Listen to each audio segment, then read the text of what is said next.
T ಆಮೇಲೆ C E T B ಎಡ್ದು ಎಲ್ಲ marks ಹಿಡಿತಾರಲ್ಲ, ಹಂಗಾಗಿ ಯಾರು ಕರೆಕ್ಟ್ ಎಲಿಜಿಬಲ್ ಇದಿರಲ್ಲ ಅವರು ಪಾಸ್ ಆಗ್ತೀರಿ. ಎಸ್ಪೆಷಲಿ ಹೆಣ್ಮಕ್ಳಿಗೆ ನೋಡಿರಿ ಎಂಥ ಸುವರ್ಣ ಅವಕಾಶ ಅಂತಂದ್ರೆ 50% ರಿಸರ್ವೇಷನ್ ಐತಿ ಇಲ್ಲಿ. ಬೇರೆ ಯಾವ ಎಕ್ಸಾಮ್ದಾಗೂ 50% ಇಲ್ಲ, ಓನ್ಲಿ ಟೀಚರ್ ರಿಕ್ರೂಟ್ಮೆಂಟ್ದಾಗಿದೆ. ಇಲ್ಲಿ ಏನು ಹೆಣ್ಮಕ್ಳಿಗೆ ಪ್ಲಸ್ ಅಂತಂದ್ರೆ 100 ಸೀಟ್ ಇದ್ದು ಅಂತಂದ್ರೆ 50 ಹೆಣ್ಮಕ್ಳಿಗೆ ಹೋಗ್ತಾವೆ. ಇನ್ನು 50ರಾಗ ಈ ಭಾಳ ಹೆಣ್ಮಕ್ಳು ಸೆನೆ ಇರ್ತಾರಲ್ಲ, ಜನರಲ್ ಮೆರಿಟ್ ಹುಡುಗಿಯಾರ, ಅವರೆಲ್ಲ ಜಿ ಎಮ್ದಾಗ ಹೋಗಿ ಇಲ್ಲೊಂದು 20 ಸೀಟ್ ತೊಗೋತಾರೆ ಅವರು. 100 ಸೀಟ್ ಇದ್ದು ಅಂದ್ರೆ 75 ಲೇಡೀಸನ್ನು ಸೆಲೆಕ್ಷನ್ ಆಗ್ತಾರೆ. ಹಂಗಾಗಿ ಎಜುಕೇಷನ್ ಡಿಪಾರ್ಟ್ಮೆಂಟ್ನಾಗ ಲೇಡೀಸ್ ಟೀಚರ್ಸ್ ಜಾಸ್ತಿ ಇರ್ತಾರೆ.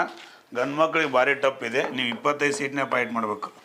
ಯಾಕಂತಂದ್ರೆ ಜಾಸ್ತಿ ಮಾರ್ಕ್ಸ್ ತೊಗೊಂಡವ್ರು ಎಷ್ಟು ಜನರೇ ಇರಲಿ ಲೇಡೀಸು, ಅವರೆಲ್ಲ ಜನರಲ್ ಮೆರಿಟ್ನಾಗ ಹೋಗ್ತಾರೆ. ಇಲ್ಲಿ ಲೇಡೀಸ್ ಕೋಟಾದಾಗ ಬರೋದಿಲ್ಲ ಅವರು. ಸೊ ಹಂಗಾಗಿ ಸ್ವಲ್ಪ ಹುಡುಗಿಯರಿಗೆ ಜಾಸ್ತಿ ಸ್ಕೋಪ್ ಇದೆ, ಹುಡುಗರಿಗೆ ಸ್ಕೋಪ್ ಕಡಿಮೆ ಇದೆ. ನೀವು ಹೆಚ್ಚು ಓದಲೇಬೇಕು. Very hard reality. ಎಫರ್ಟ್ ಮಾಡಿರಿ. ಟಿ ಟಿ ಪಾಸ್ ಆದ್ರಂತಂದ್ರೆ ಸರ್ ನಿಮ್ಮದೊಂದು ಕ್ಲಾಸ್ ಕೇಳಿ 45 ದಿನ ಅಭ್ಯಾಸ ಮಾಡಿದ್ನಿ, ಟಿ ಟಿ ಪಾಸ್ ಆದ್ನಂತೇಳಿ ಒಂದು ನಮ್ಮ ಇದೇ ವಿಡಿಯೋದ ಕಾಮೆಂಟ್ ಬಾಕ್ಸ್ನಾಗ ಹಾಕ್ರಿ. ನಿಮಗೆಲ್ಲರಿಗೂ ಒಳ್ಳೆಯದಾಗಲಿ.